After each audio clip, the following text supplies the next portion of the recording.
Hello aspirants, welcome back to VIPS academy. నేను మీ అశోక్.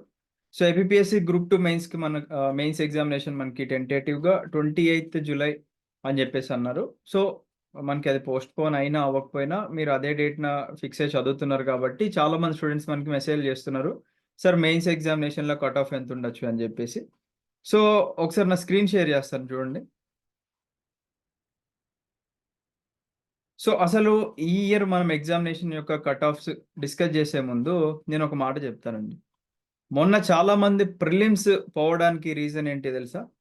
ఇలా యూట్యూబ్‌లో కట్ ఆఫ్‌లు ఎవరైతే ఎస్టిమేట్ చేశారో వాళ్ళ వల్లే చాలా మందికి మార్క్స్ కోల్పోయారని చెప్పేసి నేను అంటాను. అది నిజమో కాదో యాస్పిరెంట్స్‌కి మీకే తెలుసు. అండ్ విఐపిఎస్ అకాడమీ ఎప్పుడు కూడా ఒక ఎగ్జామినేషన్ ముందు మీరు చూడండి, మన వీడియోలన్నీ కూడా మన యూట్యూబ్‌లో ఉంటాయి. ఎప్పుడు కూడా మనము ఒక వీడియో అంటే ఒక యాస్పిరెంట్‌ని ఉద్దేశించి కట్ ఆఫ్ మనకి ప్రిలిమ్స్‌లో ఇంత ఉండొచ్చు అని ఎప్పుడు చెప్పల. మన కట్ ఆఫ్ వీడియోలు మీరు ఏది చూసినా గాని మేము ఒకటే మాట చెప్పాం. కట్ ఆఫ్ అనేది ఎవరు కూడా ప్రిడిక్ట్ చేయలేరండి. దానికి వేరియస్ ఫ్యాక్టర్స్ డిపెండ్ అయి ఉంటాయి. లైక్ క్వెషన్ పేపర్ యొక్క టఫ్‌నెస్ కానివ్వండి, లేకపోతే ఎంతమంది యాస్పిరెంట్స్ రాస్తున్నారు, ఇవన్నీ గూడా డిపెండ్ అయ్యి ఉంటాయని జెప్పేసి చెప్పాం గానీ, మనం ఎప్పుడు గూడా కట్ ఆఫ్ జెప్పలేదు. బట్ చాలామంది ఏం జేశారు, ప్రీవియస్ కట్ ఆఫ్స్ బేస్ జేసుకొని ఎవరికైతే స్టూడెంట్స్‌కి జెప్పారో, వాళ్ళది మైండ్‌లో ఫిక్స్ జేసుకున్నారు. ఫర్ ఎగ్జాంపుల్ ఇది 2018 నోటిఫికేషన్ అంటే 31 డిసెంబర్ 2018 జరిగిన నోటిఫికేషన్ యొక్క స్క్రీనింగ్ టెస్ట్ లేదా ప్రిలిమినరీ ఎగ్జామినేషన్ మనకి 5/5/2019 జరిగింది. సో, ఆ కట్ ఆఫ్‌లు జూసుకున్నట్లయితే ఎంతుందండి మనకిక్కడ? 81 ఓపెన్ కేటగిరీకి 81 ఉంది. ఆల్‌మోస్ట్ మనకి బీసీ ఏ, బి అండ్ డీకి సేమ్ కట్ ఆఫ్ ఉంది ఓపెన్ కేటగిరీలానే. అండ్ రిలాక్సేషన్ లేదు. బీసీసీకి 66.67 ఉంది. అండ్ రిమైనింగ్ కట్ ఆఫ్‌లు ఇక్కడ కనిపిస్తున్నాయి. సో, ఒక యాస్పిరెంట్ ప్రిపేర్ అయ్యేటప్పుడు ప్రీవియస్ కట్ ఆఫ్‌ని బేస్ చేసుకొని ఎవరైతే యూట్యూబ్‌లో ఎడ్యుకేటర్స్ చెప్పారో అది మైండ్‌లో ఫిక్స్ చేసేసుకున్నారు. ఇది ఎలా అండి? ఈ కట్ ఆఫ్ దేని మీద బేస్ చేసుకున్నారు? అప్పుడు పేపర్ కొద్దిగా ఈజీగా ఉంది. అప్పుడు యాస్పిరెంట్స్ నంబర్ ఆఫ్ యాస్పిరెంట్స్ కొద్దిగా ఇప్పుడు రాసిన వాళ్ళకి, అప్పుడు రాసిన వాళ్ళకి డిఫరెన్స్ ఉంటుంది. సో, ఇ దేర్ ఆర్ డిఫరెన్స్ కదండీ. సో, పేపర్ టఫ్‌గా వచ్చింది అంటే ఆబ్వియస్‌లీ కట్ ఆఫ్‌లు తగ్గుతాయి. పేపర్ ఈజీగా వచ్చింది అనుకుంటే ఆబ్వియస్‌లీ కట్ ఆఫ్‌లు పెరుగుతాయి. బట్ స్టూడెంట్స్ ఏమనుకున్నారు? పేపర్ చూడగానే అమ్మో! యూట్యూబ్‌లో ఇంత కట్ ఆఫ్ ఉంటదని జెప్పేసి అన్నారు కాబట్టి అతను ఆల్రెడీ ఓ 30 ఆర్ 40 కరెక్ట్ పెట్టిన స్టూడెంట్స్ గూడా ఈ కట్ ఆఫ్ భయంతో చాలామంది ఏం జేశారు అంటే ఎక్కువ నెగెటివ్‌కి వెళ్ళిపోయారండి. అంటే ఆల్‌మోస్ట్ అన్ని క్వెషన్‌లు అటెంప్ట్ చేయడం గానివ్వండి, లేకపోతే మాక్సిమం అన్ని ఫ్లూకులు పెట్టుకుంటూ వెళ్ళడం గానివ్వండి, ఇలా చేశారు కాబట్టి చాలామంది ప్రిలిమ్స్ క్వాలిఫై అవ్వలేదు. అండ్ మీ అందరికీ తెలుసు లాస్ట్ నోటిఫికేషన్ యొక్క సిలబస్ జూసుకున్నా గాని మనకిక్కడ ఇది లాస్ట్ నోటిఫికేషన్ యొక్క సిలబస్ అండి. అక్కడ మనకి ప్రిలిమ్స్‌లో మనకి 3 సెక్షన్స్ కింద డివైడ్ అయ్యాయన్నమాట. అంటే సెక్షన్ ఏలో general studies and mental abilities, section బిలో వేరుంది, సెక్షన్ సి వేరుంది. 3 కలిపి 150 మార్క్స్. ఈసారి కూడా 150 మార్క్సే ప్రిలిమినరీ ఎగ్జామినేషన్. కాకపోతే ఏంటంటే మనకి 5 సబ్జెక్ట్స్ ఇచ్చారన్నమాట. సో, ఎన్ని సబ్జెక్ట్స్ ఇచ్చారు ఏంటి అనేది పక్కన పెడితే కట్ ఆఫ్ అనేది it all depends on the standard of the question paper. ఇప్పుడు UPSC level of question paper ఎలా ఉందో ఏపీపీఎస్‌సి కూడా సేమ్ అదే లెవెల్ ఆఫ్ స్టాండర్డ్స్ మెయింటైన్ చేస్తుంది. అండ్ ఇన్‌ఫాక్ట్ ఇంకొద్దిగా ఎక్కువే మెయింటైన్ చేస్తుందన్నమాట. So, when you are completely dependent on local authors యొక్క బుక్స్ గానివ్వండి, లేకపోతే మీరు ఓల్డ్ మెథడ్ ఆఫ్ ప్రిపరేషన్ అనేది చేసినట్లయితే ప్రెజెంట్ ఉన్న ట్రెండ్ ప్రకారంగా మనకు అది వర్కౌట్ అవ్వట్లేదండి. ఎందుకంటే కొంతమంది స్టూడెంట్స్ ఉంటారు. వాళ్ళేంటంటే లిమిటెడ్‌గా ఇన్నే బుక్స్ తీసుకొని నేను ఇవే చదువుతాను, దీంట్లో నుంచే క్వెషన్స్ వస్తాయనే ధీమాలో అవే ప్రిపేర్ అవుతున్నారు. కాకపోతే రియాలిటీలోకొచ్చి చూస్తే యూపీఎస్‌సి ఎలా అడుగుతుందండి? కరెంట్ అఫైర్స్ లింక్ చేసుకొని ప్రతి సబ్జెక్ట్ అడుగుతున్నట్టుగానే ఏపీపీఎస్‌సి వాళ్ళు కూడా అలానే అడుగుతున్నారనమాట. రైట్? సో, ఇది ప్రిలిమ్స్‌కి సంబంధించి. సో, మీకో క్లారిటీ వచ్చిందనుకుంటా. ఇప్పుడు మన ప్రిలిమ్స్ ఎందుకు చాలా మంది క్లియర్ చేయలేదు. ఓకేనా? ఇప్పుడు ప్రిలిమ్స్ అయిపోయింది, పక్కన పెట్టేద్దాం. మెయిన్స్ చూద్దాం ఇప్పుడు. అంటే ఏదైతే మనకిక్కడ ర్యాంక్స్ వాళ్ళిక్కడ డిస్‌ప్లే చేశారో అంటే ఫస్ట్ ర్యాంక్ యొక్క హాల్ టికెట్ పేపర్ 1 ఎంత, పేపర్ 2 ఎంత, పేపర్ 3 ఎంత. అదేంటి సార్ మనకిప్పుడు ఓన్లీ ఆహ్, ఆహ్, లైక్ పేపర్ 1 అండ్ పేపర్ 2 లాగా డివైడ్ చేశారు. అప్పుడు 3 ఉన్నాయా అనుకుంటే అగైన్ మీరు మళ్ళీ సిలబస్ చూసుకోవాలి. అప్పుడు మనకి టోటల్ ఎన్ని మార్క్స్‌కి ఉండేదండి ఎగ్జామినేషన్ అంటే 450 మార్క్స్‌కి ఉంది మనకిక్కడ. ఇప్పుడెంతుంది? 300 మార్క్స్‌కి ఉంది మనకిక్కడ. సో, ఇది కూడా మీరు డిపెండ్ అవ్వాలన్నమాట. ఇప్పుడు కొంతమంది దీని బేసిస్ మీద చెప్పారనుకోండి. ఇక్కడ 450 మార్క్స్‌కి మాక్సిమం మార్క్స్ ఎన్నొచ్చినాయి ఫస్ట్ ర్యాంకర్‌కి 328 మార్క్స్ వచ్చినాయి. ఇప్పుడు ఒక ఎడ్యుకేటర్ చెప్పారనుకోండి, 328 మార్క్స్ రావాలండి మీకు గూడా అని చెప్పారనుకోండి. అది టోటల్ మార్క్సే మనకి ఇక్కడ 300 కుంటే 300 అలా 328 రాలేవు గదా! సో, 450 మార్క్స్‌కి 328 అంటే ఎంతండి ఇక్కడ? ఆల్‌మోస్ట్ మనకిక్కడ 72% ఆఫ్ ద మార్క్స్ వచ్చినాయన్నమాట ఒక యాస్పిరెంట్‌కి. అయితే మరి ఇప్పుడు ఒక చిన్న క్యాలిక్యులేషన్ వేస్తాం మీ అందరి కోసం. జస్ట్ ఒక అంటే లాస్ట్ ఇయర్ ర్యాంకర్‌కి ఒకవేళ అంటే 450 మార్క్స్ కాకోకుండా 300 మార్క్స్‌కే పేపర్ పెట్టి ఉన్నట్లయితే అతనికి ఎన్ని మార్క్స్ వచ్చాయని ఊరికే ఒక చిన్న ఎస్టిమేషన్ కోసం వేస్తున్నానండి నేను. సో, 72% ఆఫ్ టోటల్ అంటే మాక్సిమం మార్క్స్ 300 ఏసుకున్నట్లయితే అతనికి 216 మార్క్స్ వచ్చినట్టన్నమాట. అంటే 216 మార్క్స్ వస్తే లాస్ట్ ఎగ్జామినేషన్ నోటిఫికేషన్‌లో అతను టాపర్‌గా ఉండేవాడన్నమాట. అండ్ మళ్ళీ చెప్పినట్టుగానే there are many factors. Last year paper గూడా మనకి ఈజీగా ఉంది కంపేర్ టు ఇప్పుడు పేపర్. ఎందుకంటే ఆల్‌మోస్ట్ మనకి దాదాపుగా 5 ఇయర్స్ అవ్వొస్తుంది కాబట్టి, మనకి నంబర్ ఆఫ్ యాస్పిరెంట్స్ పెరిగారండి ఇక్కడ. సో, నంబర్ ఆఫ్ యాస్పిరెంట్స్ పెరిగారు. దాని తర్వాత మనకిక్కడ అందరూ ప్రిపరేషన్ యొక్క స్ట్రాటజీస్ మార్చుకుంటున్నారు. మంచి మంచి మెంటర్స్ యొక్క సహాయం తీసుకుంటున్నారు కాబట్టి ఆహ్, చేంజ్ అవ్వుకుంటూ వస్తుందన్నమాట. సో, ఎప్పుడూ గూడా మీరు పాత కట్ ఆఫ్‌ల మీద గానివ్వండి, పాత పేపర్‌ల మీద గానివ్వండి డిపెండ్ అవ్వద్దు. మీరు కావాలి అనుకుంటే జస్ట్ ఆ పేపర్ యొక్క స్టాండర్డ్ చూసుకోండి. ఆల్‌మోస్ట్ మీకు వన్ లైనర్స్ లాగా అడిగారండి. బట్ మొన్న గ్రూప్ 2 పేపర్ గాని, గ్రూప్ 1 పేపర్ గాని మీరు 2 కంపేర్ చేసుకొని చూడండి. యూపీఎస్‌సికి ఎక్కడా గూడా తగ్గకుండా ఇంకా కొద్దిగా ఎక్కువ లెవెలే అడిగారన్నమాట. సో, ఇక్కడ మేజర్‌గా సఫర్ అయింది ఎవరు మరి అనుకుంటే, ఎవరైతే గ్రామీణ ప్రాంతాల్లో ఉన్నారో వాళ్ళకంత అవేర్‌నెస్ లేక పేపర్ అనేది పాత పేపర్ లానే ఉండొచ్చు అని గ్రహించి వాళ్ళు చాలా ఇబ్బంది పడ్డారు. ఎందుకంటే మెటీరియల్ గూడా కొద్దిగా అవైలబిలిటీ లేకపోవడము. అండ్ మెటీరియల్ అవైలబుల్ లేదని జెప్పేసి ఏం జేశారు చాలామంది ఆథర్స్ షార్ట్ టర్మ్‌లో మనీ ఎర్న్ జేసుకోవడానికి ఎడ్యుకేషనల్ ఇన్‌స్టిట్యూషన్స్ ఏం జేసినాయంటే బుక్స్ రిలీజ్ జేసిందన్నమాట. సో, ఆ షార్ట్ టర్మ్‌లో రిలీజ్ చేసిన బుక్స్ స్టూడెంట్స్ ఆబ్వియస్‌లీ ఇప్పుడు నేనున్నా, ఎవరున్నా గాని అదే డిపెండ్ అవుతారు. అరే! మార్కెట్‌లో సొసైటీ గాని, ఇంకేదైనా గాని బుక్స్ ఇది వచ్చేసినాయి. ఇది చదువుకుంటే సరిపోద్దని జెప్పేసి అలా ప్రిపేర్ అయ్యారు. బట్ అదంతా ఫ్లాప్ అయిందన్నమాట. సో, బెటర్ మెయిన్స్‌కి గూడా మీరెవరు లోకల్ ఆథర్స్ యొక్క బుక్స్ మీద డిపెండ్ అవ్వకండి. ఎందుకంటే UPSC standard of question paper అడుగుతున్నప్పుడు బుక్స్ యూపీఎస్‌సీ స్టాండర్డ్ బుక్స్ నుంచి ఆబ్వియస్‌లీ క్వెషన్స్ గూడా మనకి రిపీట్ అవుతూ ఉంటాయన్నమాట. ఓకేనా?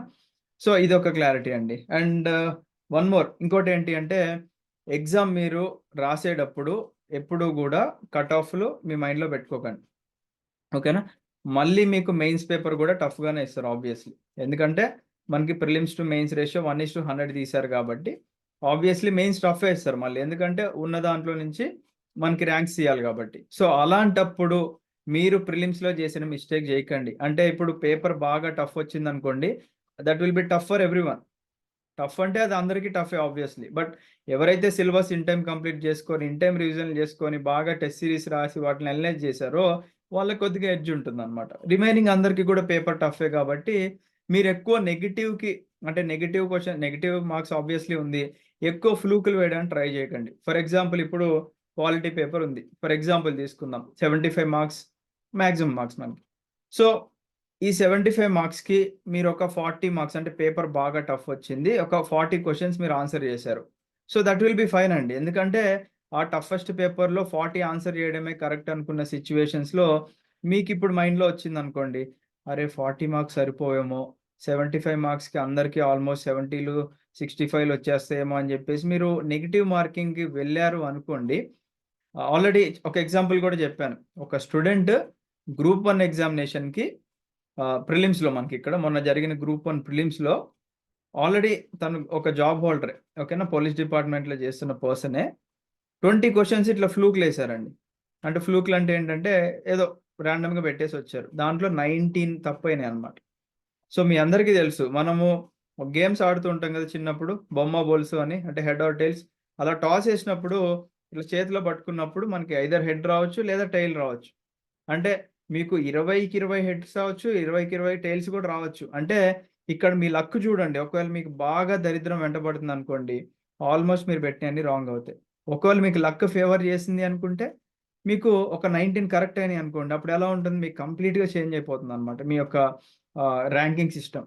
సో, ఎప్పుడు గూడా లక్‌ని నమ్ముకోకండి. హార్డ్ వర్క్‌ని మాత్రమే నమ్ముకోండి మీరు. అండ్ అదే మీకు ఎగ్జామినేషన్‌లో హెల్ప్ చేస్తుంది. మీరెంత హార్డ్ వర్క్ చేస్తే మీకు లక్ గూడా అంత ఫేవర్ చేస్తుందన్నమాట. రైట్? సో, ఇది నేను చెప్దాం అనుకుంటున్నాను మెయిన్‌గా. And one more important thing అండి. ఆహ్, ఈ ఉన్న కాంపిటీషన్‌కి తగ్గట్టుగా మీరెక్కడా గూడా టెస్ట్ సీరీస్‌ని నెగ్లెక్ట్ జేయకండి. అండ్ మనము వీఐపీఐఎస్ అకాడమీ నుంచి మనము డే 1 ఎప్పుడైతే మన టెస్ట్ సీరీస్ లాంచ్ చేసుకున్నామో అప్పుడే ఛాలెంజ్ గూడా జేసాం. ఎవరైతే స్టూడెంట్స్ ఉన్నారో ఓన్లీ మన టెస్ట్ సిరీస్ మీరు ప్రాపర్గా ప్రిపేర్ అయినా కానీ 100% మీరు క్లియర్ చేస్తారు అని చెప్పేసి ఓపెన్ ఛాలెంజ్ చేశానండి. ఆ వీడియో ఉంటుంది చూడండి, మన యూట్యూబ్ ఛానల్లోనే ఉంటుంది. మనం ఎక్కడ కూడా ఏ వీడియోలు డిలీట్ చేయడం అలాంటివి ఏమి ఉండదు మన దగ్గర, ఓకేనా? సో ఇక్కడ చూడండి, జీవన్ జ్యోతి అని మన student. Sir, I check the official key 69 correct and 24 wrong. I got 61 marks sir, which will I clear prelims అంటే ఎస్ అండి. అంటే తను అన్నారు thank you sir, test series help me a lot అని చెప్పేసి. నెక్స్ట్ ఇంకా దీపిక అనే పర్సన్, మన టెస్ట్ సిరీస్ స్టూడెంట్, ఏమన్నారు, I really appreciate the effort you're putting in for the quality of the test series అని చెప్పేసి అన్నారు. తర్వాత స్టూడెంట్స్ చూడండి, మనకి ఇక్కడ ఈ శాంపుల్గా ఒక 4 అలా పెట్టామండి మనము. Thank you for your test series sir, నేను 50% సిలబస్ మాత్రమే కవర్ చేశాను అని సఫర్ అయ్యాను. బట్ మీ టెస్ట్ సిరీస్ చూశాక 50% సిలబస్ కవర్ చేసిన రిమైనింగ్ నాలెడ్జ్తో టెస్ట్ సిరీస్ ద్వారా గెయిన్ చేయొచ్చు అని 100% క్వాలిఫై అవ్వగలని నమ్మకం వచ్చింది అని చెప్పేసి అన్నారు. ఇంకొక పర్సన్ కూడా ఇక్కడ ఎన్ని మార్క్స్ వస్తున్నాయి అంటే 55 మార్క్స్ వస్తున్నాయి అన్నారు. Thank you sir, your test series help me a lot అని చెప్పేసి అన్నారు. సో టెస్ట్ సిరీస్ అనేది ఈ రోజుల్లో గేమ్ చేంజర్ అండి. అండ్ మీ అందరికీ తెలుసు, మనం ప్రిపేర్ చేసిన టెస్ట్ సిరీస్ ఏదైతే లాస్ట్ టైం ప్రిలిమ్స్కి ఉందో దాంట్లో మనము కొన్ని టెస్టులు ఫ్రీగా కూడా పెట్టాం మనం. ఎందుకంటే క్వాలిటీ చెక్ చేయాలి అని చెప్పేసి. అండ్ డే 1 నుంచి మనం నోటిఫికేషన్ ఇచ్చిన దగ్గర నుంచి కూడా చెప్తున్నామండి. మీరు మన వీడియోలు అన్నీ చూసుకోండి, ఒకటే చెప్తున్నాం, పేపర్ అనేది యూపీఎస్సీ స్టాండర్డ్లో వస్తుంది, యూపీఎస్సీ స్టాండర్డ్లో వస్తుంది అని మనం మొత్తుకున్నాం. No one believe, but UPSC స్టాండర్డ్లో వచ్చింది.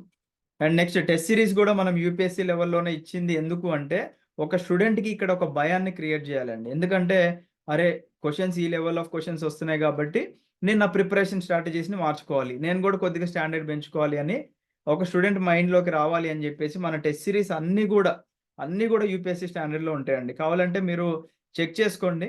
లైక్ ఫ్యూ టెస్ట్లు కూడా మనం ఓపెన్గా పెట్టాము. I just show you how to check. మీరు గూగుల్ ప్లే స్టోర్కి వెళ్ళి ఇక్కడ విఐపి లెర్నింగ్ యాప్ అని చెప్పేసి ఉంటుందండి. ఇక్కడ నేమ్ కనిపిస్తుంది కదా, అది ఒకవేళ డౌన్లోడ్ చేసుకున్నట్లయితే డౌన్లోడ్ చేసుకోండి. డౌన్లోడ్ చేసుకున్న తర్వాత మీకు ఇక్కడ స్టోర్ అనే ఒక సెక్షన్ ఉంటుంది అనమాట, రైట్? మీకు ఇక్కడ స్టోర్ అనే ఒక సెక్షన్ ఉంది కదా, ఈ స్టోర్ సెక్షన్కి వెళ్తే APSC group 2 mains test series EM అని చెప్పేసి ఉంది, అది క్లిక్ చేయండి. ఇది ఇంగ్లీష్ మీడియం వాళ్ళకి మెయిన్గా. సో ఇక్కడ కంటెంట్లోకి రండి. మీకు ఆల్మోస్ట్ ఇక్కడ ఒక టెస్ట్ ఇక్కడ ఫ్రీగా ఉంది, ఇక్కడ ఒక టెస్ట్ ఫ్రీగా ఉంది, సైన్స్ అండ్ టెక్ ఒక ఫ్రీగా ఉంది, ఏపీ హిస్టరీ ఒకటి ఫ్రీగా ఉంది. సో టోటల్గా మనం మెయిన్స్కి కూడా ప్రిలిమ్స్లో ఇచ్చినట్టుగానే 30 టెస్టులు ప్లాన్ చేసామండి.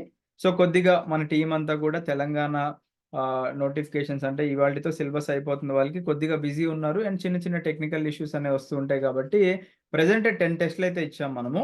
ఇంకొక 20 టెస్టులు మనము మ్యాక్సిమం ఈ మంత్ ఎండింగ్ లోపు ఇవ్వడానికి ట్రై చేస్తాం అనమాట. సిమిలర్లీ తెలుగు మీడియం కావాల్సిన వాళ్ళకి కూడా తెలుగు మీడియం టెస్ట్ సిరీస్ మనకి ఇక్కడే అవైలబుల్గా ఉంది. మీరు జస్ట్ స్టోర్లోకి వెళ్ళి ఇలా నేమ్ కనిపిస్తుంది, APSC group 2 mains test series TM అని చెప్పేసి ఉంటుంది. దీంట్లో కూడా మీకు ఫ్యూ టెస్టులు మనకు అన్లాక్ చేసి ఉంచాము. మీరు క్వాలిటీ చెక్ చేసుకోండి, చెక్ చేసుకుంటే మీకే అర్థమవుతుంది అది నిజంగా యూపీఎస్సీ క్వాలిటీయా లేదా అని చెప్పేసి. సో మీరు టెస్ట్ సిరీస్ రాసాము అంటే రాసాము అన్నట్టు కాదండి, రాసిన తర్వాత వాటిని మీరు అనలైజ్ చేసుకోవాలి. మీ మిస్టేక్స్ ఎక్కడ చేశారని చెప్పేసి మీరు చూడాలి. ఇప్పుడు కొన్ని ఆన్సర్స్ పెడతాం మనం, ఏదో ఊరికే ఒకటి ఫ్లూక్ వేస్తే అది కరెక్ట్ అవుతుంది, కరెక్ట్ అయింది కదా అని చెప్పేసి మనం వెళ్ళిపోతాం. బట్ అది మీరు గెస్ వర్క్ చేసి పెట్టారు. కాకపోతే అలాంటి క్వశ్చన్లు కూడా మీరు మళ్ళీ రిపీటెడ్గా చూసుకోవాలి. ఓకే, ఇక్కడ నేను క్వశ్చన్ ఏం చేశాను, దీనికి ఇచ్చిన ఆప్షన్స్ ఏంటి, ఫస్ట్ ఆప్షనే కరెక్ట్ ఎందుకు, మిగతా 3 ఆప్షన్స్ నుంచి క్వశ్చన్స్ ఎలా ఫ్రేమ్ చేయొచ్చు అనేది మీ అంతటి మీరు అనలైజ్ చేసుకోండి. అండ్ మన టెస్ట్లకు కూడా సొల్యూషన్ చాలా డీటెయిల్డ్గా ఉంటుంది. If you are really interested మీరు పర్చేజ్ చేసుకోండి. మనమైతే ఎవరిని రిక్వెస్ట్ చేయము, because we believe in our quality and మన టీమ్ని కూడా బిలీవ్ చేస్తున్నాము. బికాస్ టెస్ట్ సిరీస్ డిజైన్ చేసిన టీంలో ఆల్రెడీ మనకి యూపీఎస్సీ ఇంటర్వ్యూకి వెళ్ళిన ఫ్యాకల్టీస్ ఉన్నారు, ఆల్రెడీ గ్రూప్ 2 ర్యాంకర్స్ కూడా ఉన్నారు. అందరూ కలిపి ప్రిపేర్ చేసిన ఒక మంచి టెస్ట్ సిరీస్ అండి అది. సో ఇంట్రెస్ట్ ఉంటే వెళ్ళి మీరు పర్చేజ్ చేసుకోండి. డెఫినెట్లీ మీరు పర్చేజ్ చేసిన దానికి మీకు రిటర్న్స్ అనేది మీరు ఎగ్జామినేషన్ రాసినప్పుడు కనిపిస్తాయి అనమాట. ఓకేనా? నేను మళ్ళీ ఇప్పుడు చెప్పను, మళ్ళీ ఓపెన్ ఛాలెంజ్ చేస్తున్నా. ప్రిలిమ్స్కి ఎలా అయితే ఛాలెంజ్ చేశానో, only prelims test series prepare అయితే ర్యాంక్ వస్తుందని ఎలా చెప్పానో, ఇప్పుడు ఓన్లీ టెస్ట్ సిరీస్ ప్రిపేర్ అయితే నేను ర్యాంక్ వస్తుందని చెప్పను. కాకపోతే you will see maximum number of questions మన టెస్ట్ సిరీస్ నుంచి. రేపు మీరు మెయిన్స్లో మ్యాక్సిమం నెంబర్ ఆఫ్ క్వశ్చన్స్ చూస్తారు. ఎందుకు అంటే మనం కరెంట్ అఫైర్స్ లింక్ చేసుకొని ఆ టెస్ట్ సిరీస్ అనేది ప్రిపేర్ చేశాం కాబట్టి. ఓకేనా? So I wish you all the best అండి. Have a great day. జై హింద్. అండ్ చెప్పాను కదా, కట్ ఆఫ్ల మీద ఎప్పుడు కూడా డిపెండ్ అవ్వకండి. అండ్ ఒక పర్సన్ ఒకటి చెప్పారు అనుకుంటే దాన్ని చూసి మీరు ఎప్పుడు ఇన్ఫ్లుయెన్స్ అవ్వకండి. మెయిన్లీ ఎడ్యుకేటర్స్ ఇచ్చే కట్ ఆఫ్లు ఏవైతే ఉన్నాయో అది పోస్ట్ ఎగ్జామినేషన్, అంటే ఎగ్జామినేషన్ అయిపోయిన తర్వాత ఇస్తే that will be a guess work అంతే. అది 100% ఉంటుందా అంటే ఎవరు చెప్పలేరు. బట్ అంటే ఎగ్జామినేషన్ కన్నా ముందే ఒక కట్ ఆఫ్ గెస్ చేసేవారంటే please don't depend on that, right? Yes అండి. So I wish you all the best. Have a great day. జై హింద్.